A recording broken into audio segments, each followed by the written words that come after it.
So should we look at the camera? Or So we're rolling, or we're just talking with ourselves, just like this. Sure. So I'm just going to start like this. Your name is Louie Lock, and tell me about yourself. Sure. So as you know, I live in Tavan in the north of Vietnam now. Yep.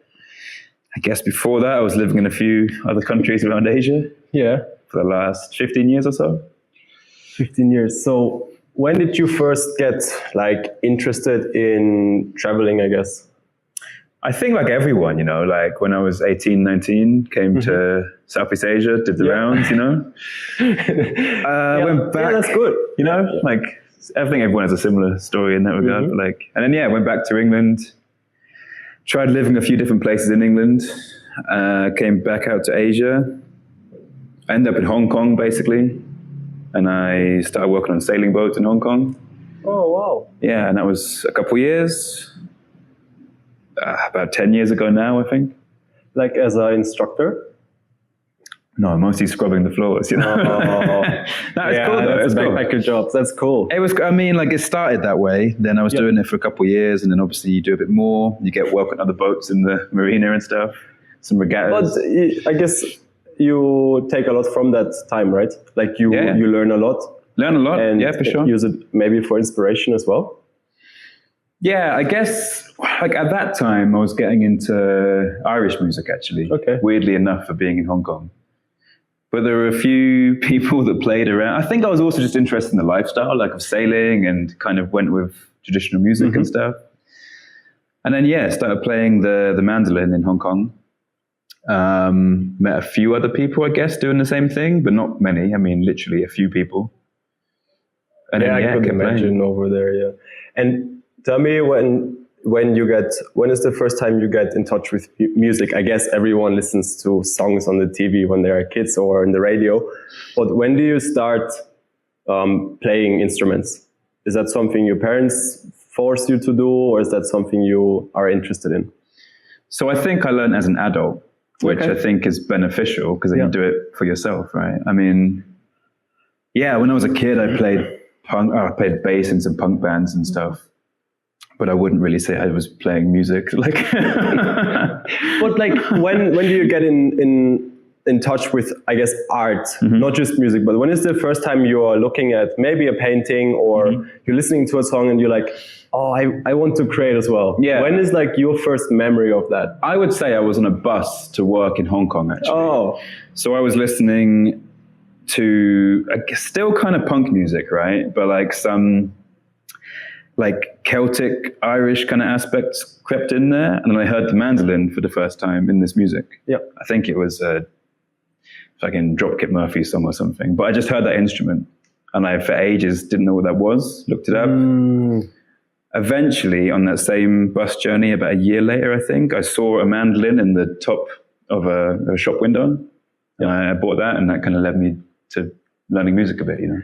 Yeah, so I jumped in on your link on Instagram and I listened to some of your songs. And to me, there is a sort of like nostalgic feeling to it, like sort of maybe a longing to find a place like home. Sure. Does that make sense? Yeah, it does. So I guess we'll get into this a bit later, but like I was telling you beforehand, I did a long cycling trip, right? Yep. And I started writing music after that. So I think a lot of that music comes from that period. So before you live in Norfolk, in the UK, until you're finished with school, you go travel, you go to Hong Kong, and you play live music there a lot? Is it like covers and stuff? In Hong Kong? So I was still learning how to play in Hong Kong. I wasn't really good enough to start playing yet, And so what other art are you like getting influenced by in Hong Kong? Because I guess there's some art scene. Are your friends artists there, or is it just work and learning by yourself? Yeah, so I lived on a place called Llama Island in Hong Kong. So basically, I think the more kind of hippie-orientated people gravitate towards that island. There were a few people playing, and quite a weird mix of stuff. So we had this band. I can't remember what it was. I think we changed the band name every gig we played. What?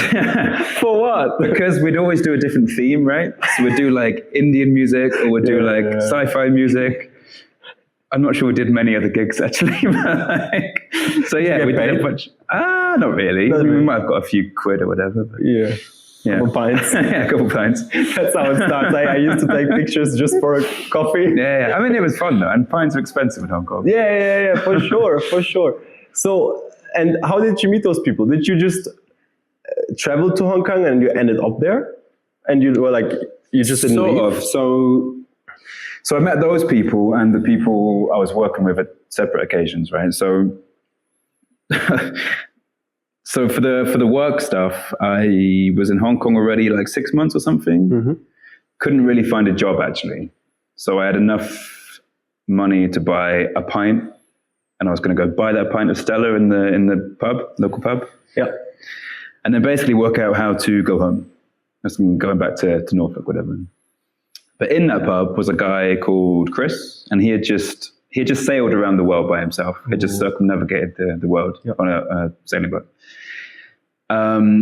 Randomly, I had been selling boats in England before that. Okay. Which is because I came back from traveling and just applied for every job I could. Yep. And I put my phone number on the application wrong. So the only person that emailed me was this guy selling boats. So I started selling boats with this guy. Awesome. Yeah, so I knew a little bit about boats, not how to sail them, just a bit about like the vocabulary of boats, I guess. Yep. So I could speak with this only other guy in the pub, Chris. Yeah. And yeah, we got drunk and he basically said, I have this terrapin that needs looking after while I go pick up a boat. Can you help me look after it? And you can stay in the house and you can, use whatever you want in the house. So I said, yeah. Yeah. Went back to the house. And then it turned out to be the neighbor of the place I was already staying, actually.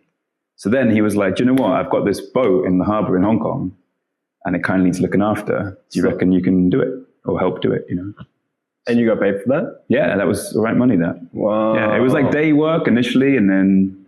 That's really good. Yeah, we'd do some regattas and stuff and you get paid for that. Wow, that's cool. I didn't know Hong Kong is a sailing area. I mean, it kind of is. It's a good... Well, I don't know. I mean, I didn't it's the only know place that. I've sailed, actually, so I can't really compare it. But so meeting the musicians was I saw a flyer, I think, for, I think it was called Secret Island Party. Mm-hmm. Had an email address on it. So I sent them a mix of like UK garage kind of stuff. And then they said, yeah, come and play at 3 a.m. or something at this party. Yeah. And yeah, met all the characters, basically. And from there on, you moved into like a scene where you got easier access to it, I guess. I mean, I wouldn't really say that there was that much of a scene, but it was just some people. Cool people around and and then weird people around. That's the best. Exactly. Yeah. Hey, weird people are normal people. Okay? Likewise, weird people. Let's just people as weird as me. I'm weird. Right.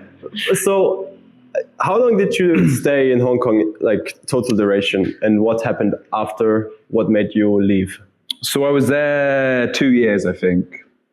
I moved there with a girl who I had met traveling the first time. So her grandfather lived there. Oh, wow. Yeah. How old were you there? I was like just 19, I think. Oh, wow. Yeah. That is a lot. Maybe even 18, something like that. And then when we broke up, because it's quite a small island we're living on, I decided I would leave. Mm-hmm. The boat was also leaving to Africa.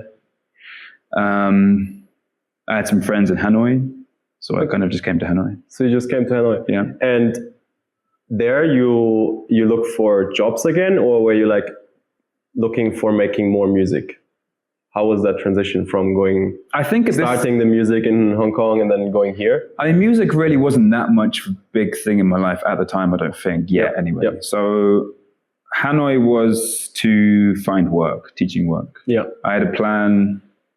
Smart. Weirdly enough, as it sounds now, I had a plan to go to Palestine, actually. I was going to go study the oud. Yep.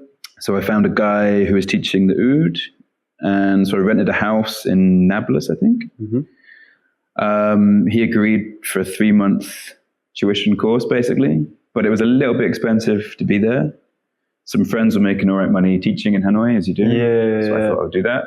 But then it was just before Tet holiday. So there was nobody was employing at the time. So I ended up staying, and I stayed. And as you get a bit sucked into that whole teaching thing, it was a few years. So you just stayed, and were you learning more and more about music and developing, I guess? Was that something... Was the interest also growing? Did it become more like, okay, this is something I enjoy doing, I want to start doing it? There was like, were you reaching out to places to play, or people who were... Yeah, so I was still playing the mandolin. So I got like a kind of an Irish band together, actually. Oh. So that was fun. We'd play a few shows. Like Irish people in Hanoi? I don't think any of them were Irish in the band. There was a Japanese girl. Like there was Irish. There was an Irish drummer for a little while. Okay. But he was a And nightmare. You played live gigs? We played live gigs, yeah. Awesome. And okay. And after, how long do you stay in Hanoi until you decide to leave again? And what makes you leave, I guess? Yeah. Same story with Hong Kong, new chapter in your life. I was back and forth from Hanoi to other countries for a while, like trying to find that place to stay. I went to Taiwan for a bit, couldn't really find much of a music scene there, ended up coming back. Always with the focus of music though? Yeah, I guess trying to find work and a community playing music, which I guess it wasn't that easy to find at the time. Yep. So I kept gravitating back towards Hanoi. A few other places in between as well, a lot of traveling. But I came to Sapa to play a gig, basically, with this Irish band. I think you posted that online, right? Or is that a different gig? It would have been a while back. Okay, then it's probably different. I think it was pre-social media, to be honest. So, actually, the guy you just met in the bar, Zhang, I met him that evening. Okay. And he told me about this village. I met somebody there also, and I basically, at the time, had this plan to cycle to England to try and find music, try and find whatever. Wherever you are. I think I was interested in traditional music, right? So I thought naively, if I go across the world on a bicycle with a mandolin, I'll find a bunch of people playing music. Didn't quite go that way, as we can get into, but that's how I found out about this village, basically. So I ended up staying here for maybe 6 months because it was too cold to start the trip. And after Tet, we set off, basically. So you did Hanoi, and then you played a gig here, decided to stay because you enjoyed it here, and after you went on your trip. Yeah, so the person I was staying with had just cycled around Vietnam by himself. Okay. So he was going to give me some advice. I thought if I stay here for the winter, I can learn some skills about how to make fires, how to do basic shit like that, which might be useful. Yeah, of course. I mean, you've probably been in some situations where that was handy. Yeah, sure. So tell me about preparing for the trip. So you went on a push bike from here back home. Yes. What were like the things you were like, okay, this is what I need to survive? Obviously, you carry your instruments, but... Yeah, instruments. I needed... Well, okay, so I took a lot of stuff. Okay. I took my mandolin. I took a flute as well. Couldn't play it at the time. Still can't play it. Yep. That's okay. I took microphones, a laptop, books, 5 kilos of rice, like loads of clothes, a tent, sleeping bag. Yeah.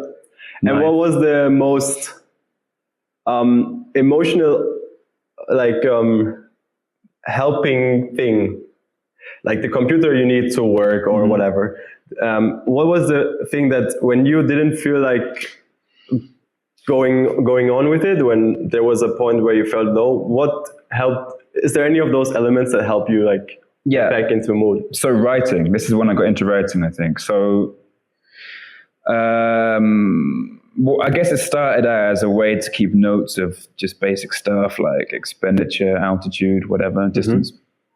Then it kind of became a diary, and then you would meet all these weird and wonderful people and have all these bizarre encounters. Yep. So it kind of, I wanted to write about that stuff, and then it became a narrative essentially. And then, in the parts where I really was going to give up, to the point where I would leave my bicycle purposely so someone would steal it, hoping someone would steal it. I get it, But yeah, so basically I thought, now I'm halfway through this narrative. If the trip ends here, it'll be a really boring ending to this book. So I have to keep doing it. Was there an initiative to make a book, or was that not really? I think came up with after? So I had a kind of happy accident, let's say, in Thailand, where I fell off the bike. Couldn't walk for a bit, so applied for a bunch of jobs. Found one in Yangon in Myanmar. Stayed there for 6 months. Incredible place. And then there I started writing as a narrative. Okay. You know, Wow. I had the space and the time to do it. So you went from here to Thailand first, or what route did you did? Tell me about your route. So it was a weird one, because if you were to go directly from here to England, you would go that kind of direction, right? I went the other direction. So for two reasons, like one is borders often change with visas, and I don't know, there might be a war something happening here or whatever. So my initial plan, I think, was either to go to Indonesia, go across Indonesia, go to the Philippines. Oh, wow. Kind of work out how to get to Russia that way. And then that is hard to figure out, by the way. Right. But I also thought, I'd never cycled before, by the way. So I thought if I would just start doing it, you know what I mean? And kind of figure it out. For sure. Yeah.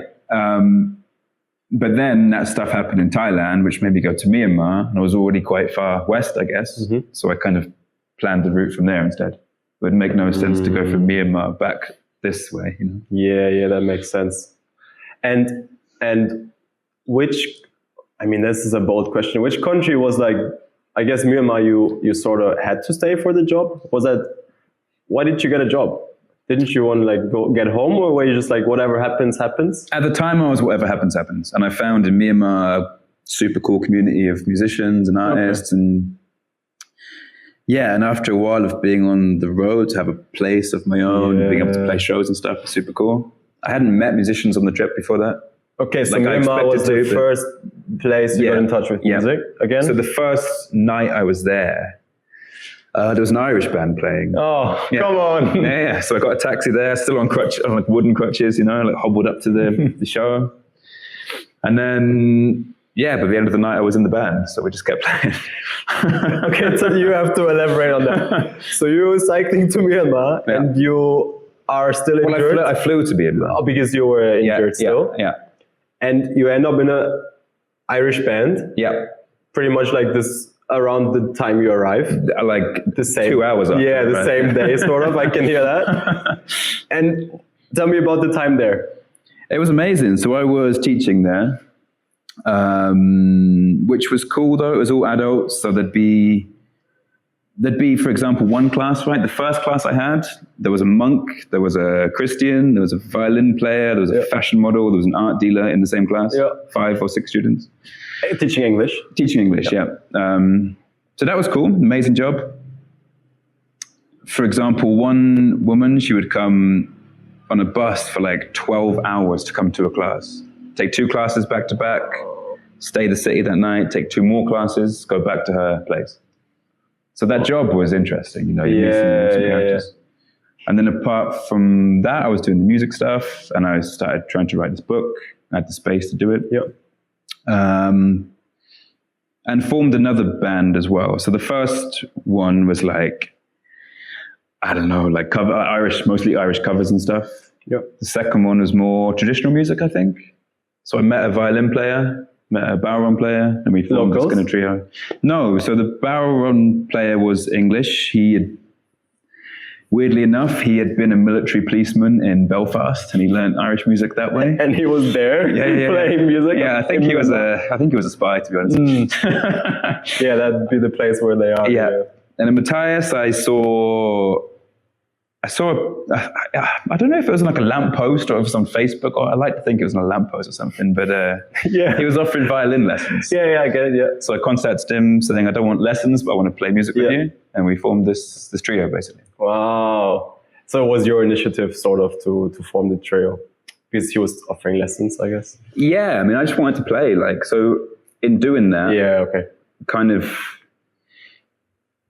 because of the music it was as well, it was instrumental music. So we'd play in obviously bars and stuff, but also art galleries or like spaces, whatever. Yeah. So it's like ambient.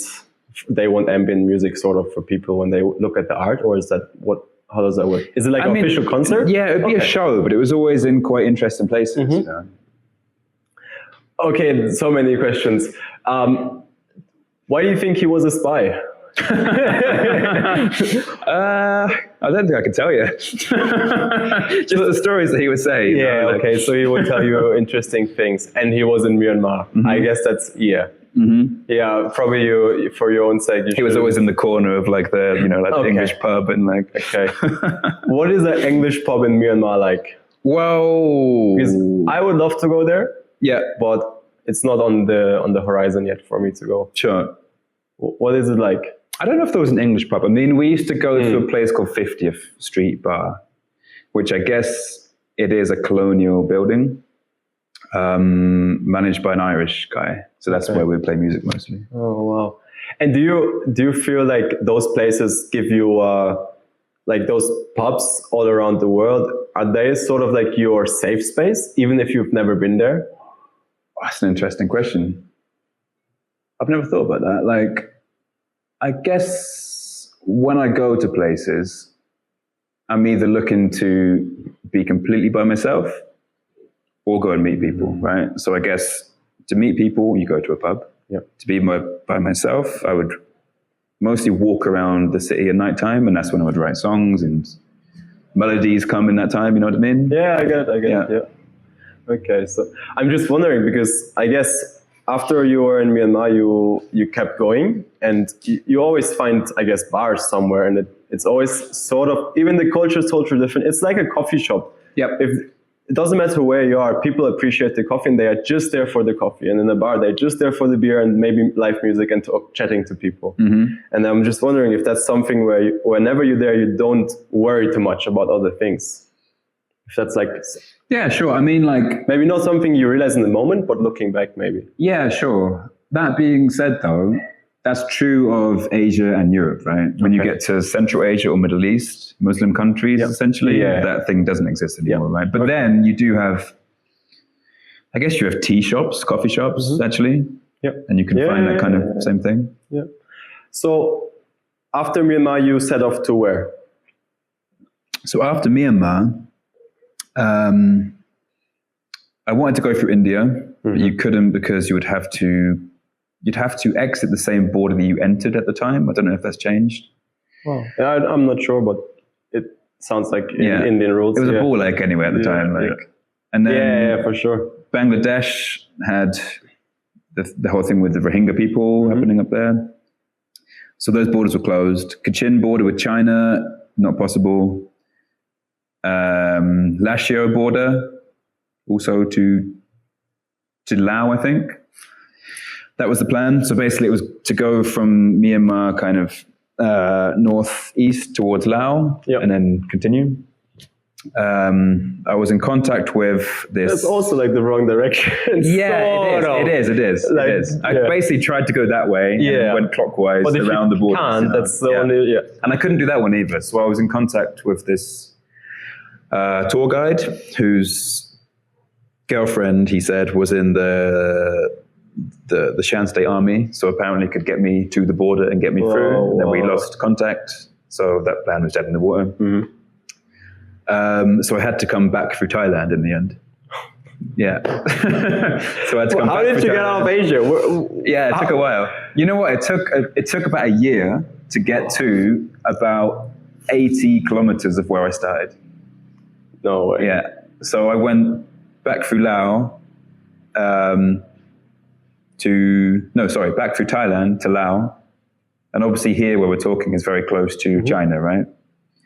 So the distance between here and that border crossing in Laos is probably, 80 kilometers, 100 kilometers, something. That is hilarious. But I guess it was never about reaching home, right? At this point, no, it wasn't. Like at that point, it was just like, I'm just on this journey. I just want to see whatever. Yeah, at this point, I kind of wanted to prolong it as much as possible, actually. So how long did it take? How did you get around? What did you actually go all the way back with the bike?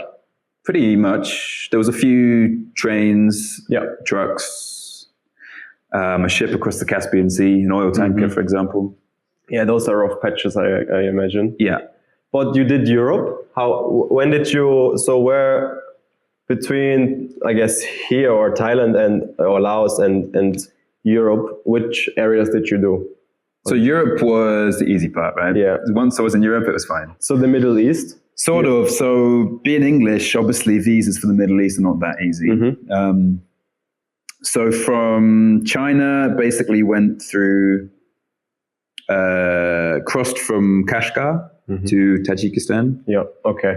And then north to Kyrgyzstan, to Uzbekistan, to Kazakhstan, across the Caspian to Azerbaijan, to where? To Georgia, to Turkey, and then you're kind of in Europe. In Europe, yeah. Once you're in Turkey, you're good. Once you're in Greece, you're good, I would say. Okay. Turkey was difficult. Okay. Yeah. Visa? Or terrain. Oh, terrain. True, it's very rocky, right? Yeah, it's rocky and there's no shade. Super hot and there's no shade. And there's snakes everywhere. Snakes? Yeah, a lot of snakes. Did you ever have to eat one? I never had to eat one, no. Who knows? I mean, so I'm just, because you were in a situation where you said you put your bike on a wall and you want someone to steal it, so you can like sort of feel like you have to do something else. And Yeah. Tell me about those moments. So that was, I really had the burnout in Uzbekistan. So Tajikistan was very difficult. I saw 2 people in the entire country, 2 houses in the entire country. In fact, probably 2 living things in the entire country. I was going to ask you, did you meet any musicians? But I guess the odds are very, very low. Not even a tree or an animal or anything. Like, dude, what? Yeah. So I think, what? You're just on your own for ages. Yeah, pretty much. There's nothing on the map for like hundreds of kilometers. It was also it was at the end of winter, but it was still fucking freezing. So I got frostbite in these fingers. Luckily, these 2 fingers, which are the ones I don't use for playing instruments. Yeah, it was really hard. I came close to dying there, quite often, I would say. 3 days in a row were pretty close. So then after all of that, Kyrgyzstan, where it was cool, but it's a violent country. There were a few things that happened. And then, a bunch of stuff happened before Uzbekistan, basically. So I just kind of was like really looking forward to getting to Europe, getting home. But it's a massive country. So you're cycling all day with headwinds through plains and deserts and stuff. And I was just like, ugh. So I would camp and I would leave my bicycle like unlocked, hoping that in the morning it would. But there was no one, right? There was. Well, in Uzbekistan, there's people. Okay, there's. Yeah. And where did you have your? I guess Myanmar was a very artistic encounter.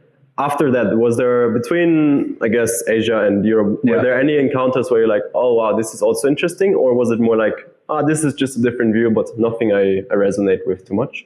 So, let me think. Like around Kashgar in China, it was quite cool. You have the Uyghur people, and they were playing music which was, I would say, it's almost similar to the music I was playing. They would have like a banjo equivalent. Chinese? Well, no, they're Muslim actually. Okay. So they're originally they're Turkic people. So they're from Turkestan, which I think was originally Xinjiang. Yeah, it's very. So they're playing that kind of music, on instruments tuned the same way as a mandolin or a banjo. Oh, wow. So it was cool to play with those guys. And how do you get in touch with those people if you're on a bike? How do you? That's the thing. So naively, so you just rock up and you're like, guys, look at this. I need the same. That's what I thought would happen. I thought I would just get to a place and people would be playing music everywhere. And no, that's not what happens. So in the tea shops in Kashgar, there's the old guys playing music. Okay, just for fun. Just for fun, yeah. And you just go there and you show your instrument and you ask them to play, sort of? I mean, like a lot of Chinese tourists are there, like taking photos and stuff. But I turned up with an instrument and said, "Can I join you?" And then, I think also hospitality in that part of the world is super on it, right? So of course they welcome. Yeah, they want you to be part of it. Yeah. And do you ever have an encounter where it changed your view on music a lot? Like, sure, there's cool views on like, oh, those expats in Myanmar, they're interesting, and those native people probably very interesting in a different way. Is there ever something where you're like, oh, this like flips a total switch in me? Sure, but I would say in a negative way, actually. So ended up in Kars, I think it's called, in the south of Turkey, and then got together with some people that I had met previously in Thailand. So we basically put a set together, right? Gigged a bit there. And it really put me off. It put all of us off. It was like gigging to like kind of, I don't know, uninterested people that arrived on yachts kind of thing. I mean, it was fine. We did it for a little while. We kind of stopped it. I went to Greece, started working on a sailing boat. Devin went back to America, blah, blah, blah. But years later, we got together again in Pai in Thailand, did a similar thing. And again, it put me off playing music. I'm not sure why. It was like, with those same people. I'd met them in Thailand, we met up again in Turkey, and we met again later in Pai. You think that was a personal thing? No, I think it's like you get a set together, whatever, you're always working on your set, and you gig in this bar, and you gig, I don't know, 2 days later the next bar, 2 days later the next bar, and repeat. Yeah. And it kind of becomes work, I guess, rather than fun. Of course. But why was it just not a nice feeling where the viewer, like you said, there were snobby viewers, I guess, who didn't really weren't interested? Was it bad, or was it you guys just didn't work out together the way you felt it should have been? It worked, and like people actually really liked it, but we weren't enjoying it. Oh, okay. So it was like performing something which we didn't enjoy performing. So it was a performance and not a play, I guess. Yeah, I guess it was performing something we weren't really into doing at the time. Somehow. Yeah, I get that. I have that with pictures also. Like, I can take pictures of anything, but if I don't enjoy it, it's like, I'm just doing this for a coffee. Right, sure. I'm just doing this for my dinner now. Yeah, exactly. I'm not doing it because I love it. Yeah. So it actually kind of made me want to separate those two things. Yeah. Like hobbies, music and art, and work. And now you are living off savings. Can I ask that, or how is your life working right now? Sure. I mean, we met in the bar earlier, right? So I have a bar that just about ticks over in Tavern. Yes, some things here and there. I'll say, Awesome. Okay, and the music. Where do you see yourself? You've recorded. I mean, is it an album, or what is it called? So I recorded an EP, I guess, a while back. And is that something because that's probably something you do for play, not for performance? So that was something I did during COVID, I think. So after finishing that bicycle trip, it was quite difficult to talk about afterwards. It still is a little bit difficult to talk about, which is why I wrote about it. But also, I think that's why I wrote songs about it. It's like you can take your time crafting a thing, right? And for your emotions and communicate it in a way that you've thought about. If someone asks you a question, you have to think quickly to respond to it, right? But a song or literature, you can think about it and present it how you actually want to do it. Yeah, for sure. And I don't want to go too deep into your too much back to the biking, but what part was the roughest? Because it sounds like you had a lot of trouble, I guess, or teachings. What was like the worst point? I guess you were sort of dying, but that was a pretty low point. Yeah, but again, it can be that it's more physically than mentally at first. Where is it like? Is that something where you think you're going to give up in those moments, or is it like this is the moment where I have to keep going? How mentally strong are you in those moments, you think? Well, yeah, okay. So the dying looking part, back, you did it. Sure, yeah. And it's funny as well, because obviously they're the worst bits at the time, right? Which, when you look back on, somehow become the fondest bits in a way. So mentally, it made me actually really strong, I think.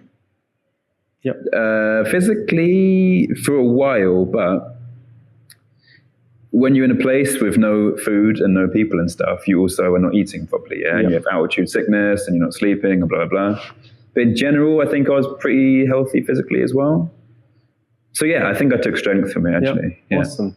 And I guess that's also a very deep emotional thing to go through where you can take a lot of energy into your songs. Yeah, for sure. Or your future crafts, whatever. Yeah, I mean, it definitely changed everything. Yeah. It changed like my life trajectory, changed my outlook on things, made me grow up a little bit, made me think about things differently, changed everything, yeah. Do you feel like you've become less attached to things through that, or were you already that for sort of your entire life?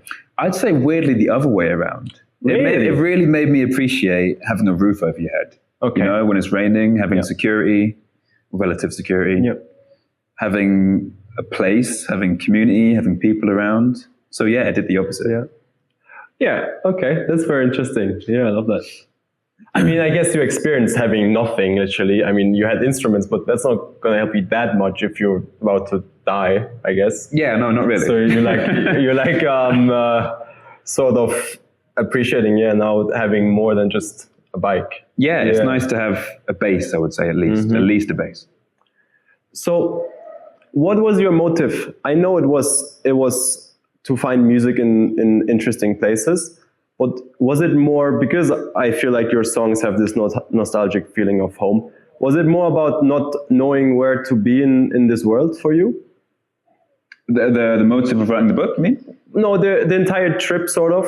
Like, yeah, you're looking for music, but is there something inside of you where you're like not sure where you belong? Yeah, sure. I mean, the point of it was to go to my actual home. Yeah. You know? But yeah, I guess I was also seeking home in a broader sense as well. Yeah. Because you say like, okay, you had nothing and you were close to dying, and now you appreciate having a home, and it's not that much about the goal, but feeling at home somewhere. Yep. So I feel like you brought that into your songs, the ones I listened to at least. Yeah, sure. I mean, I would say the songs as well it's also nostalgia for maybe a person as well as the trip, I think. So I wrote about that, I think, you know, especially during COVID, like the war and stuff happened in Myanmar, kind of played quite a big part of my life at the time. So I think the music or the album you've maybe listened to was more about that, I think. Also through the scope of the cycling stuff. So yeah. That makes a lot of sense. And is there any point in this where you sit and you think, oh wow, I need to quit all of this, I need to go home and just have a normal job? Do you ever have that thought? Now you mean? No, before. Yeah, no, not really. Not so much. It's always like I want to find something in this. It's not like, I think I always want to do my own thing, you know. It's like if I see someone playing music, it makes me want to play music. Okay. Not as a competition, as an inspiration. Maybe. So if I don't know. I always want to do the thing rather than be on the receiving end of the thing, I think. And I think like to go back to Europe or England, whatever, it'd be quite difficult to start my own thing, business or something. Yep. Where it's maybe more possible here. Yeah, and maybe more in your vision as well. What do you feel when you play music? What do I feel when I play music? I think a few things. I think it's good so I think boredom is a great thing, right? I think even myself, I find myself getting more addicted to this shit, right? On the phone or whatever. So I think, I wouldn't say music is a way to relieve boredom, but I think boredom is good for the music, actually, if that makes sense. Yep. I think also music it's a good way to communicate feelings, I guess. It can also be good for community, meeting people. But when I'm actually playing music by myself, writing music, I think it gives you a sense of achievement, right? You've done something. Do you feel like you can let all your not covers, but like you can be your authentic self when you write, when you play? Yeah, for sure. Like you just forget about, I guess, caring about other people's view. You definitely can get into like the flow state thing, right? Where you forget to eat and you forget about time and this lovely morning and like I love that. That's the best, isn't it? And you paint as well or something? Do you do anything else? I don't really paint as such. Like You look like a I'm painter, painting by this the way. house. But Yeah. You just look like a painter to me. I guess I am covered in paint. Actually, I love so it. I've been It's painting the awesome. walls in the house. Yeah. Okay, but you're not like doing canvases and stuff. No, not really. I would love to, but you can't do everything, right? And Oh yeah. Also, if you don't enjoy it, like. I mean, I would enjoy it, but I don't know. I'm really bad at drawing. I think you know. Awesome. Well, isn't that perfect? You can just learn or just experiment. Sure, yeah, yeah. And I've thought about it, but I also think instead of trying to do a new thing, I might try and get better at the things I'm doing. Okay. You know. So what's like? Tell me about your project here. Sure. What's you did your big trip, sort of. Yeah. Or not sort of. You did a big trip. Yeah. You experienced a lot of life, and you learned a lot. So now you're doing your own thing. Tell me about it. Yeah, I mean, I've still got the itch to do another trip, actually. But in the meantime, so this is going to be essentially Chinese food. Yep. So I used to live in Hong Kong, as you know. So we've been all over China recently, like trying to find different dishes and how to make them and what we can recreate here. So yeah, Chinese food, rice wine. Yeah, as you can see, rice wine. A lot of rice wine. Music. So this will be the hopefully kind of dedicated music space. Yeah, it's perfect. Like as we were saying off camera, I think like especially folk music, it's a weird one because you often get booked to play in a bar or something, right? Yep. And I find it's kind of weird as the performer. So like go into a bar, everyone's having a good time, the music's playing, you got to turn it off and be like, can you listen to me sing these introspective songs? You know? Yeah. I kind of think it's not the right setting. So I want to create that setting here a little bit, but then have the bar stuff outside. So you can drink and smoke. You can drink chat. and inside you can listen to music. Exactly, yeah. That's So awesome. for 1 hour, guys, no talking, phones off, you're going to concentrate on this if you want to. And if you don't want to, you outside, And is it going to be you playing? Who's going to be playing? Hopefully not me. I don't really like performing. Like, it's also kind of weird to book yourself for your own place, I think. Yeah, but I mean, maybe you do once a week yourself. Maybe. Or you join on a set. I think I would join on, I don't know, percussion or mandolin or banjo and support. How are you going to find people? So we already booked people for the Wild Beast, right? Oh, yeah. So I've been a bit slack with it recently, but if traveling musicians are in Vietnam, they can stay in the village, have some shows. What about art residency? You ever thought about, I mean, you have rooms, people, like most artists are keen to just sleep on the floor, I guess. Sure. Get some rice or something. You ever thought about doing that? I mean, this Not like a super official, but like, sure. You can come for a month, like a workaway sort of. Yeah, I mean, I know there are people around here doing that already. Yeah. We're probably better at doing that than me, I reckon. I mean, like, I'm aware, like, so I love socializing, but I also love my space, you know? So I love to be able to hang out, talk shit, drink a bunch of beers, whatever, do our thing, play music. But then I got to go retreat back to my own world, you know? Yeah. So to have a bunch of people staying around. Yeah, I gotcha. Yeah, that's very fair. I mean, if you can get in touch with the people who play without having to do that, and that's your way to do it, I guess that's perfect, right? So, do you feel like this is your home? This village? Yeah. Yeah, I do. Sometimes more so than other times, I guess. Now I've found a place that I can build up and have a longer contract and stuff. I feel that more. Yeah. Do you feel settled? Yeah, relatively. I still want to do a trip, so I want to cycle to Mexico. From here? Yeah. Oh, wow. Yeah. So the previous book was bicycle and... do we have it here? Sure. Yeah, get it. Let's show it, and maybe you can... So this is bicycle and mandolin, and I'll give you that copy. Show it to like the camera a bit closer. Yeah. I can blend in a picture as well. That's for you. You can keep that one. Really? Yeah. Thank you. Appreciate that. So because of the title of this, I want to make bicycle and banjo. Yeah. So from here to Mexico will be the journey, I think. Bicycle and banjo. Yeah. Wow. What route are you thinking? So, Because that is going to be an interesting one. Yeah. Tell me about that. You're going to go to Scandinavia first? Probably. So it would be across, from here, you cross to China, right? You go across China, you get a boat to Korea, another boat to Japan. So then that's where it gets difficult, obviously. So prior to COVID, there were oil tankers from Japan to Alaska or to Canada or to California, I think, which used to let passengers on. And I think they will do that again, but it's obviously not a priority. Yep. So once they allow that, that'll be the route. So yeah, to Alaska, hopefully, Canada, America, Mexico, and maybe keep going or come back. You have any time frame for that, or just whatever?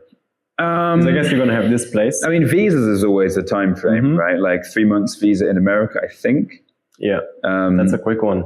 Yeah. That's a big country. It's possible, I think. Yeah, for sure. But obviously, there's so much music in America. Yeah. So I'd want to go all over the place. There's so many artists. Yeah, right. Yeah, there's so many. And like now I think I mostly listen to American music, like folk music and that kind of stuff. But I guess if you find a place, you can stay there and then get through the rest of the country a bit quicker, maybe. Yeah, I guess so. It's very straight. You can go very, like... You could go very straight. You could. But it's like, I know there's also things I want to see all over the way over there and all the way over there. Like. I think once you go to the US, you can't stop. Yeah, exactly. So many places there. But like, considering we're now opening this place, I don't know, I might go to Ireland next year and cycle around Ireland. Oh, wow. I've started making this map of Irish music sessions around the country. Oh. So the plan would be a month, I think, to just cycle to this session, play a bunch of music, next day go to the next place. You want to write a book about that as well? I think it'd be too short. I think it would just be music and off social media and doing... You ever interested in filming? Yeah. Like sort of like a documentary style? I am, but I think it would kind of be difficult. I think it wouldn't be very easy to have organic conversations and stuff. You know what I mean? Imagine you're with a bunch of people and then you're suddenly like, okay guys, that was coming. You know? I see what you mean. Yeah, it's definitely there's always a camera. Honestly, I find that people are way more open to cameras in Asia, at least, than I would have expected. Sure. Like they just see it and they're like, oh, hello. And like in Europe, they were like, you better ask me for my permission. And I'm somewhere in between, you know. It's like I don't like being filmed that much, like unless it's for something you're interested in, I guess. Yeah, exactly. I find it weird around here that people kind of film people in the fields and working and stuff, right? It's like I'm from a small village in England, and if people were to film me working on a farm, I'd be like, "What the fuck are you doing?" Yeah, you know? Yeah, I get that. Yeah, that's fair enough. Tell me about growing up. How did you grow up? So I grew up musicians? No, they're not. So my mum, I guess, is an artist. She paints. Okay. My dad, he's a gardener. I wouldn't say he's an artist as such. Yeah, we grew up in rural England, right? So a small village, couple hundred people at most, I would say. Yep. There was nothing there. There was a church. There was a pub. I recently found out the landlord of that pub murdered like 20 women, which was a shock. Most British story I've heard in a long time. It was funny, man. So it wasn't funny, but I was basically showing someone my village. So I typed it on Google, whatever, and the headline was something like "Pub landlord." Now that is an ad. You can sell your village with that. Yeah. Come here, guys. So that closed down, I think. Yeah, right. There was nothing happening. Basically, there wasn't even a school really. Like, so my school was an old Victorian building. So if you're, I don't know, 5 years old to 12 years old, you're in the same building with obviously that time, no computer, but also no teacher or no books or anything. Yeah. Just a skateboard and wow. Yeah, nothing. So you sort of had freedom from like freedom to an extent. Yeah, sure. Within like a very small village. Yeah. And your mom is a painter? Yeah, sure. And is that something she does professionally or just for money or for herself? I would say, for herself. And do you have that as I don't like the word inspiration too much, but is that something you've looked up to throughout your life? So actually, I think almost the other way. Like I was inspired very much to leave that place. Oh, wow. Yeah. So, I mean, the people there are great, but it's just a small place and nobody leaves, right? Yeah, I get it. Yeah. You said you're also from a small place. It's not that small, but most people stick in the area for sure. Yeah. Like even if it's from my place to Hamburg, which is 2 hours, people are like, you can like see it on the horizon. Yeah, sure. You know, it's not like you're going around the world. Yeah, okay. Not most people do. Yeah. Some do. Yeah. That's it. So like my place is like, again, the people there are great. But there's no opportunities really. There's not really anything happening. And once I realized I could go and do other things, I wanted to do everything, you know. How did your parents feel about that? They were supportive because they didn't have the opportunity to do that. You know? Okay. So they can live at least vicariously a bit through me doing stuff. Yeah, that's very cool. Yeah. That's very cool. They still feel like that? They ever visit you here? Yeah, my mum can't really. She's unable to, but my dad does visit. Yeah. Okay, that's great. Yeah, maybe. I would imagine that's hard for parents, right? To I mean, I don't know, hard if they think it's cool what you're doing, but like, do you ever feel like you should be more with your family, or is it okay for you? I mean, as I get older, I think everybody feels that, right? But it's like, I don't know what I would do there. If you growing up there, I assumed I would either sell weed, sell drugs, fucking be on benefits, or work. I don't know. I wouldn't say in an office because there's no offices. Maybe on a farm or something, you know. Like, no offices. Oh, dude. That is real, though. Yeah, that's a very good answer, I think. If you say you don't know what you would do there, then it's the right thing to leave. Yeah, I mean, that's same for me. If I think about my hometown, people are like, oh yeah, it's a cool place. Yeah, it is a cool place. I've just never known what should I do in this place. Yeah, right. Since I'm 14, I look out the window. I'm like, this is not.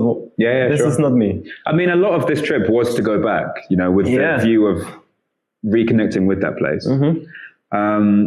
But I remember like pulling up to not the pub in the village, which I think was closed down at the time for obvious reasons, but the town, and I saw a bunch of people from school, you know, which I wasn't really friends with as such.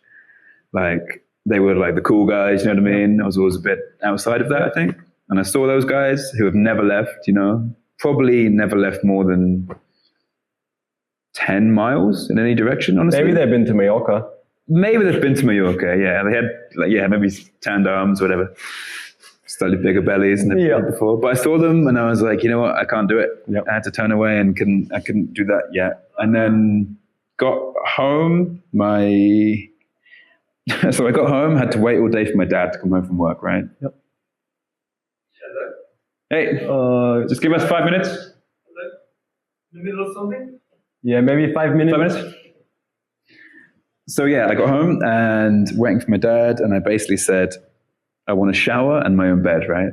And he said, I've got bad news for you. The shower's broken and your bed has been stolen and the house has been burgled and all your stuff is gone. So I was like, fuck. So then basically... How many years ago was that? When was that? When was COVID? Like 6 years ago now? Yeah, like five now, yeah. So around that time, just before that, I think. The summer before COVID, maybe 6-7 years. So yeah, I really didn't have much there then, you know what I mean? Yeah. Like, and then phoned a bunch of mates, stayed in a friend's caravan for a bit in the woods. But I also realized there's not that many people here anymore. Yeah. A lot of people moved to London. Yeah, that's a common thing, yeah. Oh, wow. Yeah. Okay, to wrap this up, sure. I have 3 questions I ask everyone. And the first one is sort of what I tried to ask you before is, what does art mean to you? Not just music, because I guess food, all this is sort of a lifestyle of art. What does art mean to you if you had to describe it? I would say one is a means of communication, especially one that you have time to think about before you put forward what you want to say, right? Yeah. 2, it's it's something to do, right? It gets you through the day. Something that doesn't involve money, doesn't involve a phone, doesn't have to involve drinking or socializing. You can just do it. So yeah, something to do. So communication, something to do. Anything else? Does it mean being yourself? Yeah, it's definitely also a way to bring out or to think more about what you're feeling, you know? Okay. Yeah. And considering that, What makes someone an artist? I think anyone who does something for the love of doing it is an artist, right? Okay. And do you think an artist has to present their work to an audience, or can they just create and leave it under the sofa? I like to think the latter, which is why I think I prefer writing to music. Because in music you are expected to perform, right? And in writing you're not. Well, also I guess you have a direct response. Sure. When you do live performing. Yeah. And the writing is like you do this and then you like throw it out there and you hide. Exactly. Yeah. Read this. It's a cool thing. I get that. Yeah. And that's a personal approach. That's really cool. So you don't think people need to view a person's art? No, for sure not. Because there's a lot of art is quite introspective, right? And I think a lot of people who create art are often quite shy or anxious or introspective. So I don't think you need to show it as such. Okay. And last but not least, if your inner voice had a message to the world, what would it say? Stop relying on AI. Do it yourself. Have you so have you listened to the Timbaland, the hip hop producer? Timbaland. And so he produced a lot of hip hop stuff in the 90s, but early 2000s. Maybe. So he has just come up with this AI artist called... I've seen that. Yumi or something? I'm not sure. Is that like hip hop in like a blues version? So I don't know what you'd call it. It's pop music, but it's AI, right? Okay. It's like... I've seen some like 90 rap songs. They mix them up and make like a blues jazz version out of it. Right, which... Like 50 Cent. To be fair, sounds pretty cool. But this isn't that. This is like it's like an avatar who's, I guess, like made her own lyrics, right? Using AI, whatever. But it's weird because she's basically rapping or singing about all this stuff. Yeah. Like, I've done this or I've got this, whatever. But there's nothing behind it. There's no life story behind it. So I think in art, like, it doesn't matter how the ability of the artist, right? What matters is actually the life story of that person. The authenticity. Yeah. Like, I think there's a reason we all like Fleetwood Mac. Rumors is a great album, right? And for me, it's not the music; it's what's happening behind the music. The story behind it. Well, I guess, I mean, I always think it the same. It's like, it's nice to, I mean, the best example is travel. People watch reportages about nice places, but they still want to go, even though they've seen it already, but they haven't felt it, they haven't experienced it. Sure. And that's what makes it authentic, like the feeling that is real when you're there. Not just watching something that is like not real. Yeah, sure.